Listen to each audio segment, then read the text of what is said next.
Hay un problema y es que yo tenía, como siempre, o como normalmente, la presentación y estuve, estuve ayer preparándola, que si esto y lo otro, y parece que no, pero cuando tienes que hacer una presentación de PowerPoint, al final tardas un montón de tiempo. Y la tenía toda hecha y no sé por qué no está bien. No está, no está. Así que no sé si es que me la he dejado en el otro ordenador. Digamos que hay un archivo que sí no tiene problema, me he traído uno que tiene problema, no lo sé.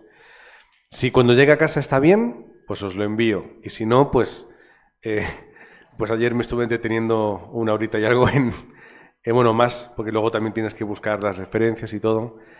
Así que si está, os la enviaré para que la podáis ver y si no, pues bueno, no pasa nada. Con el contenido esta es suficiente. Y el contenido ya lo hemos hablado alguna vez,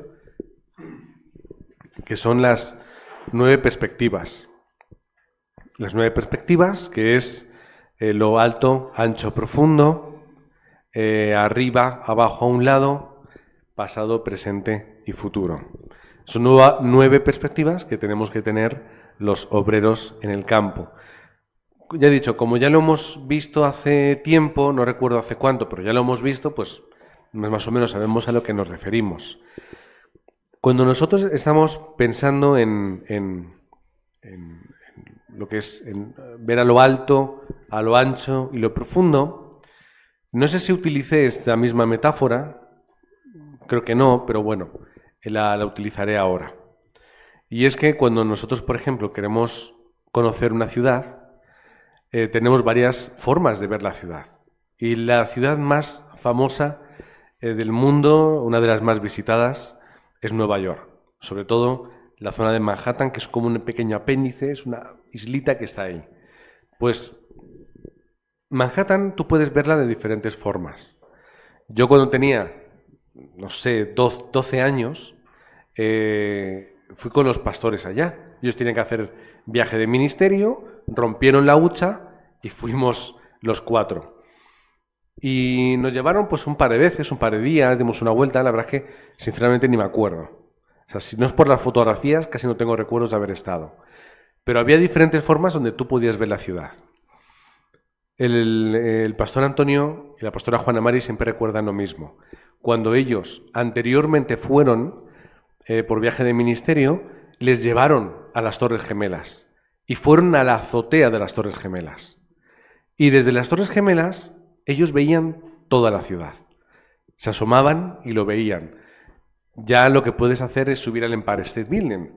Te subes y ves la ciudad, ves las calles, ves los coches, las personas pequeñas, puedes ver un poco más allá, al otro lado del río Hudson, puedes ver lo que es la otra zona de Nueva York, Nueva Jersey, está bien. Pero luego tienes otra forma de ver la ciudad. Ay, pero es que aún así desde aquí no la veo bien. ¿Qué hace la gente? Se va fuera, al otro lado del río, algunas zonas que conocen, entonces se ve lo que es todo lo que se denomina el skyline, todo lo que es la ciudad de Nueva York vista como si fuera un póster, desde el principio hasta el fin. Y la gente va y ve todo el panorama, hay lugares donde cruzas un puente, se ve con el puentecito, el uno, el otro. Si vas a ver la Estatua de la Libertad, pues tienes esa misma imagen. Yo lo pude ver hace 2 años cuando fui a Miami, hice escala en Nueva York y justo el aeropuerto era el que está a las afueras. Creo que se llama La Guardia. Una JFK, no me acuerdo. Y no pasamos muy cerca, pero lo justo para ver la ciudad de Nueva York desde cerquita. Entonces, a través de la ventanilla yo lo iba viendo. Digo, ahí está, Nueva York entera. Pero si quieres ver la ciudad, tienes otra perspectiva, que es cuando transitas la ciudad, cuando la caminas. La vida, los problemas, las circunstancias y el campo es igual. Podemos verlo desde una perspectiva alta. Y veo las cosas pequeñas. Y veo las circunstancias desde un lugar alto, donde no me tocan. Puedo ver un desastre desde un lugar alto. No me toca el desastre, no tengo problema, lo estoy viendo. También podemos ver los problemas y las circunstancias desde lo lejos. Y lo veo como una panorámica. Mira, ahí está. Y ahí te das cuenta del tamaño y la importancia en las circunstancias. También podemos ver el campo desde dentro, pisando el campo, transitándolo en el día a día. Esta es un poco la perspectiva de esta enseñanza, es que tenemos que ver las circunstancias y el campo desde una perspectiva completa. ¿Quién pudo hacer esto? Pues el apóstol Pablo. El apóstol Pablo tenía una visión completa del campo. Creo que es en Corintios, vamos a parafrasear un poquito, en vez de estar buscando y dando las citas, porque no tengo aquí la presentación, pero Pablo en Corintios, ¿qué les dice a los hermanos? Es que yo, si me toca hacer judío, me hago a los judíos, como dice, a los que tienen ley, a los que tienen, a los que no, a los que no tienen, a los griegos como si fuera griego, y un largo etcétera. ¿Qué quiere decir? Pablo tenía la capacidad de ver el mundo en todas sus perspectivas. Comprendía el mundo judío, comprendía el mundo gentil, comprendía el mundo grecorromano. Sabía moverse, sabía viajar, comprendía sus circunstancias, comprendía sus religiones, comprendía sus filosofías. Y cuando iba a esos campos, transmitía el evangelio conforme ellos.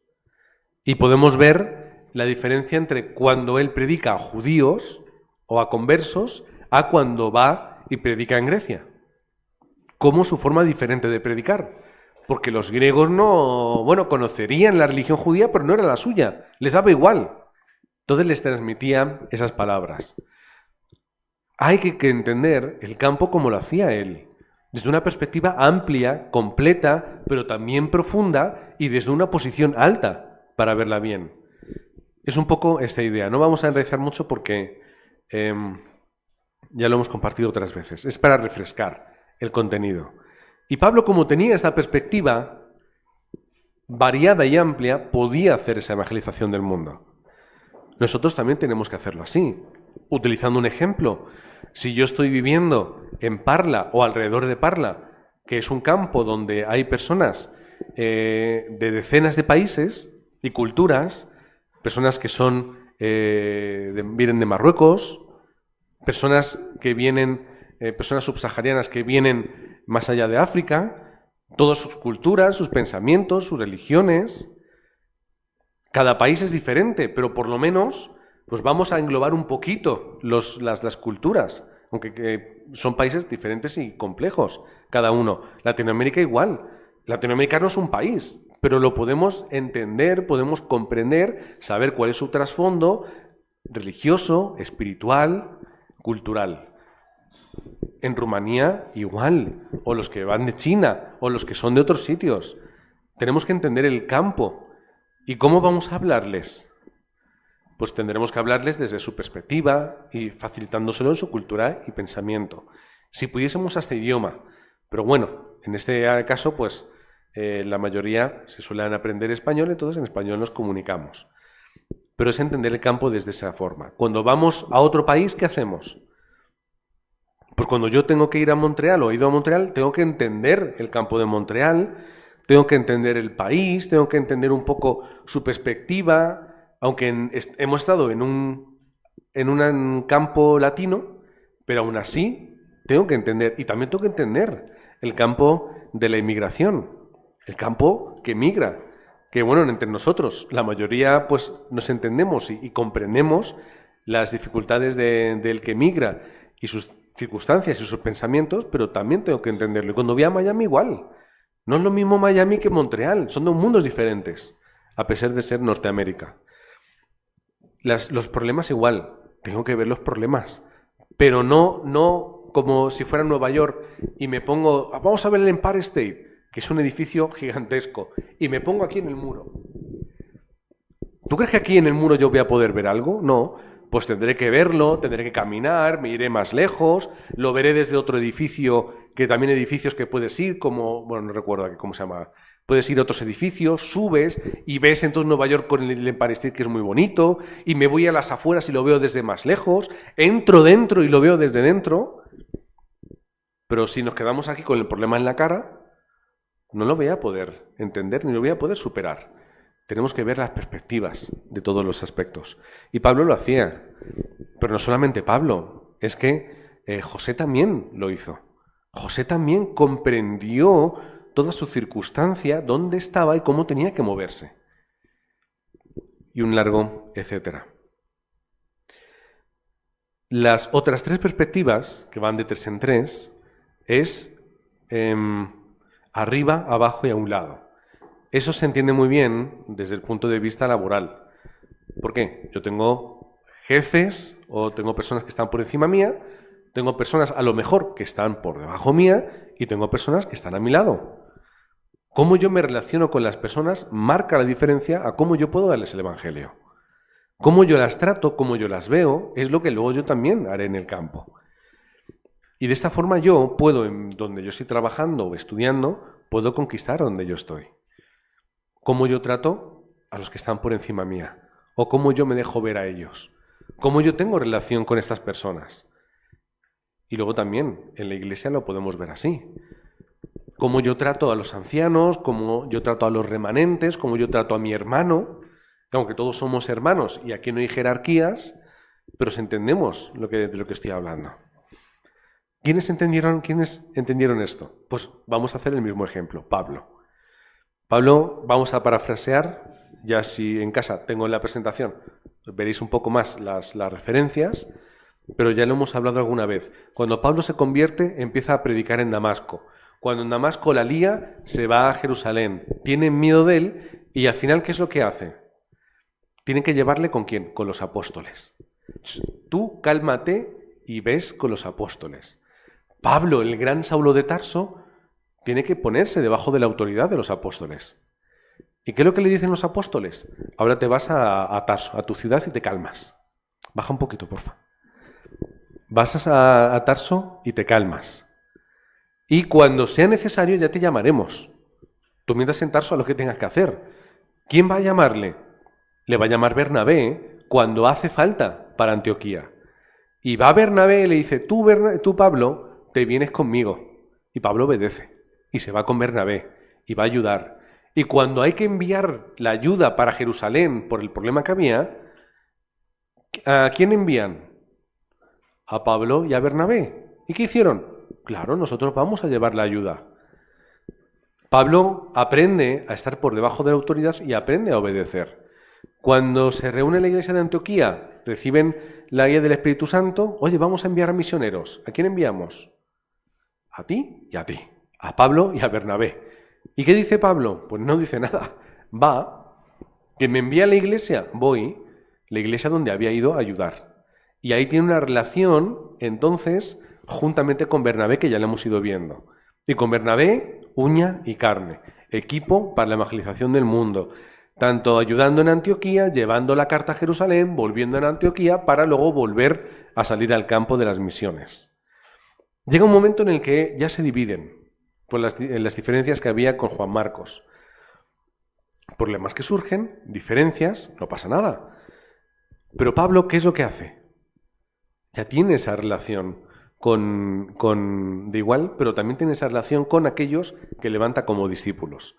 Por eso tiene la autoridad para hablarles con dureza, aunque, dice Pablo siempre, dice, no me gustaría utilizar la autoridad que tengo, así que mejor te lo pido. Para ello, por ejemplo, podemos ver la carta a Filemón. Esa carta tan cortita que nos ha llegado, y que damos gracias a Dios por ella, que podríamos leerla ahora entera. Es un capítulo pequeñito. Podemos leerla entera, pero para resumirla, Filemón tenía un siervo que se llamaba Onésimo. Parece ser que ocurrió algo, que Onésimo se escapó o se fue y se cobijó bajo el regazo de Pablo. Pablo lo levanta como un discípulo y dice la palabra que Pablo lo ve útil y necesario y bueno para el campo, hasta el punto de decirle a Filemón, oye, te devuelvo a Onésimo, que al fin y al cabo es tu sirviente por las circunstancias que fueran, por no decir esclavo, es esclavo, sirviente, tu trabajadora, alguien que tenía una deuda con Filemón y que le pertenecían desde esa perspectiva, no malentendamos los tiempos, y te lo envío, pero te lo envío como un obrero igual. Y además dice, por ejemplo, voy a buscar versículo 17. del único capítulo de Filemón. Dice, así que, si me tienes por compañero, recíbele como a mí mismo. Pablo, en su postura grande y amplia, le llama a Filemón compañero, y a Onésimo, que está incluso más por debajo, le eleva a la misma altura que los tres. Y después dice, y si en algo te dañó o te debe, ponlo en mi cuenta. Yo, Pablo, lo escribo de mi mano, yo lo pagaré. Por no decirte que aun tú mismo te me debes también. Sí, hermano, tenga yo algún provecho de ti en el Señor, conforta mi corazón en el Señor. Y versículo 21 le dice, te he escrito confiando en tu obediencia. Pablo escribe y no le deja, deja claro cuál es su posición y cuál es la posición de Filemón. Pero la forma en la que escribe todo el capítulo, toda la carta, es de igual. Por favor, te ruego, hazlo por mí, yo te lo pago, yo te lo devuelvo. Pero dejando, es decir, ¿qué quiere decir? Que incluso Pablo, en una posición alta, sabe tratar a los que están por debajo. Sin olvidar, como en el versículo 4, dice, doy gracias a mi Dios, haciendo siempre memoria de ti en mis oraciones. Amor, consideración, respeto, igualdad, aun que él estaba por encima en esa jerarquía espiritual. Entended lo que quiero decir. No me gusta mucho hablar de jerarquías y tal porque suena feo, pero es la circunstancia. Pablo sabe estar debajo, al lado y arriba. Porque está el amor de Dios, somos todos una familia en Cristo y vamos hacia el mismo lado. Por eso esto puede funcionar. Y por eso Pablo se enfada tanto con los corintios cuando empiezan a surgir, no, es que tú sí, tú no, el otro por aquí. Al final dice que somos todos de Cristo. Y a veces Pablo tiene que mostrar carácter para reconducir y exhortar a las iglesias. Y Pablo tiene que mostrar amor, porque lo tenía. ¿Cuántas veces en sus cartas habla, como lo hace con Filemón? Me acuerdo de vosotros, os tengo en las oraciones, doy gracias a Dios por vosotros.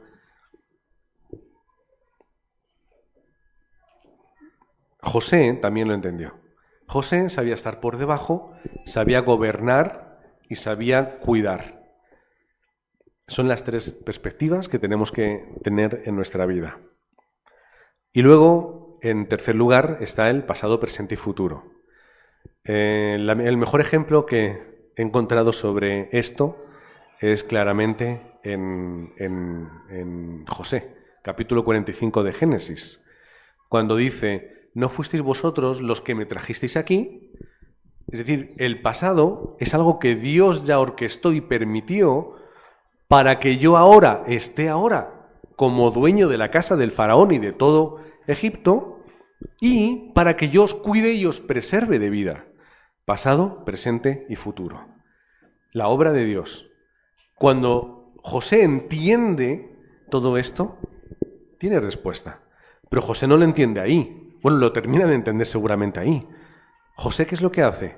José se mantuvo desde el principio en el pacto que Dios le había dado en esas visiones y sueños que él guardaba en su corazón.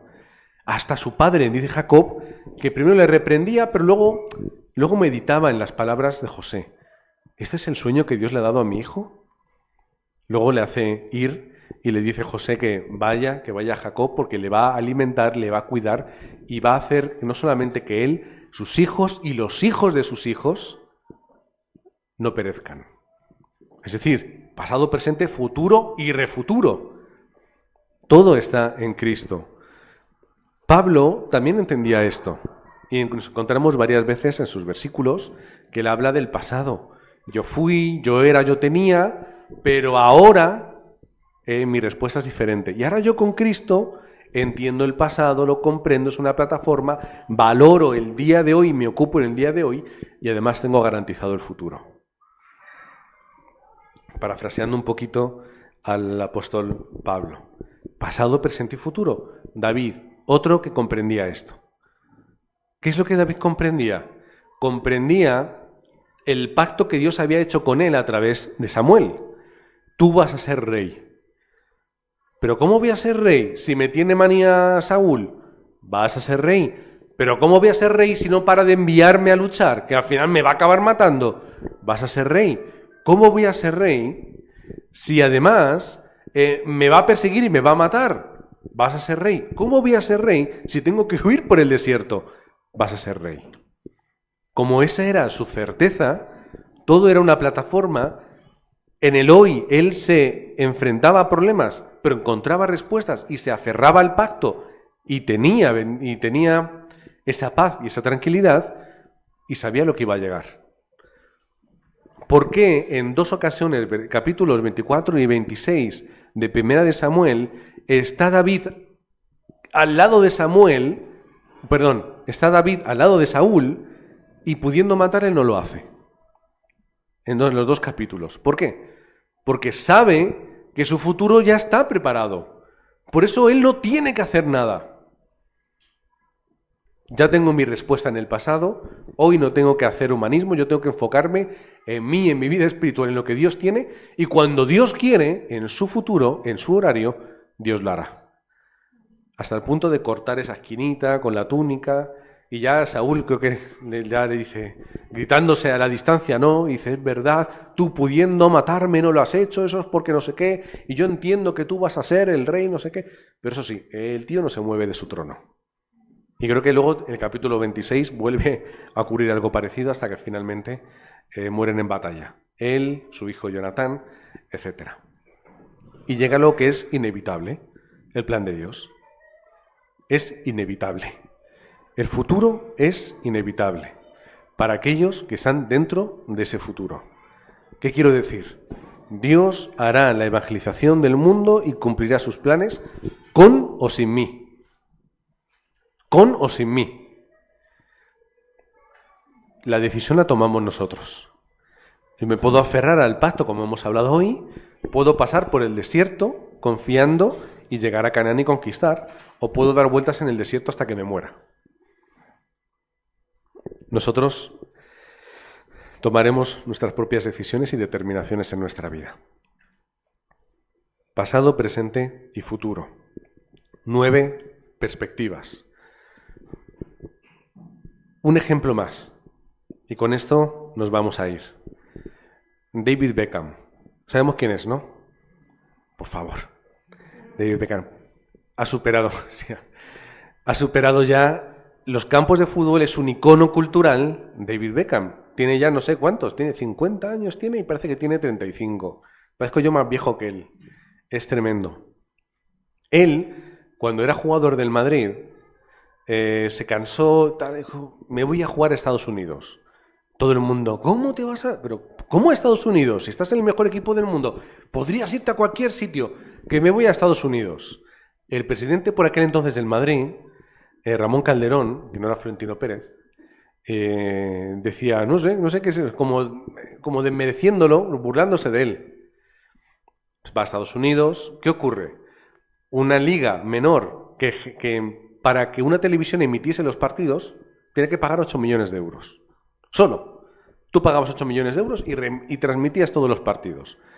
La Liga Española ahora costará miles de millones, ¿no? 1.000 millones o 1.000 y pico. 8 millones. Cuando él se retiró, esa cifra se había multiplicado. Empezaron a llegar más jugadores. Los estadios se empezaron a llenar. Todo empezó a cambiar solamente por él. Él lo vio. ¿Sabes por qué lo vio? Él hizo una cosa en su contrato, al principio. Dijo, mira, yo voy a cobrar menos, no me importa, voy a bajarme el sueldo. Pero eso sí, quiero guardarme una opción. Y es que yo, si quiero, puedo comprar las licencias para crear mi propio equipo por 25 millones de dólares.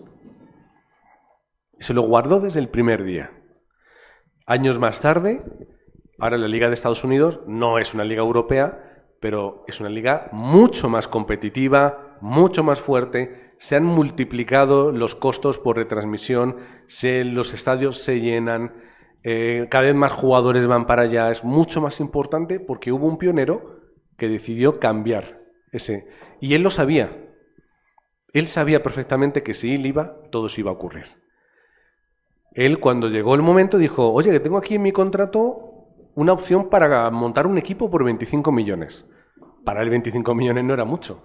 Porque de hecho dicen que él generó cientos de millones de euros en publicidad, solo en publicidad. Y ya ves tú lo que es el fútbol en Estados Unidos, que no era nada. Paga 25 millones, crea un equipo, el Inter de Miami. ¿Sabes cuánto vale ahora? 900. De 25 a 900 en poquitos años, muy poquitos.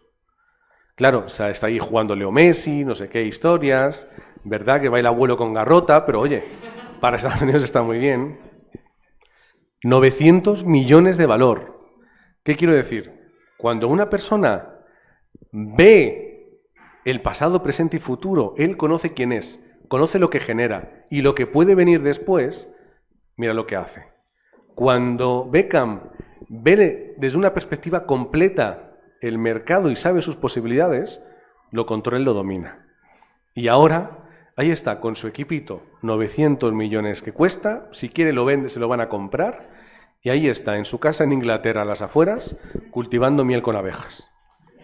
Que dice que es su mayor hobby en el mundo, es estar con sus abejitas en su granja. Que decían que tenía problemas con su mujer, pues su mujer le gusta vivir en el centro de la ciudad, en Londres, y él dice que no, que le gusta estar en su granja con las abejas y montando legos por la noche, en su desván. De hecho, hay un documental, lo podéis ver, no sé dónde está ahora, pero lo podéis ver. Y ahí está, con 900 de valor de su equipo, más todo lo que ha generado, lo que tiene y lo que sigue. Porque ven de una forma correcta. Si nosotros somos capaces de ver el campo y utilizar nuestra identidad y autoridad, podemos cambiar las cosas y se puede conquistar. Somos pequeñitos, somos poquitos, pero por lo menos que empecemos a ir desarrollando esas perspectivas. Que luego llegan las respuestas y nos damos cuenta, ay, madre mía, qué tonto he sido con lo que yo he estado sufriendo y estaba todo aquí. Y que podamos verlo al igual que ellos, viendo las referencias como tenemos de los 7 remanentes y hemos estado viendo. Y cuando encuentre la presentación, si es que está, no me pedís que la vuelva a hacer desde el principio, os la mandaré para que tengáis un poquito más de versículos y podáis leer un poquito más.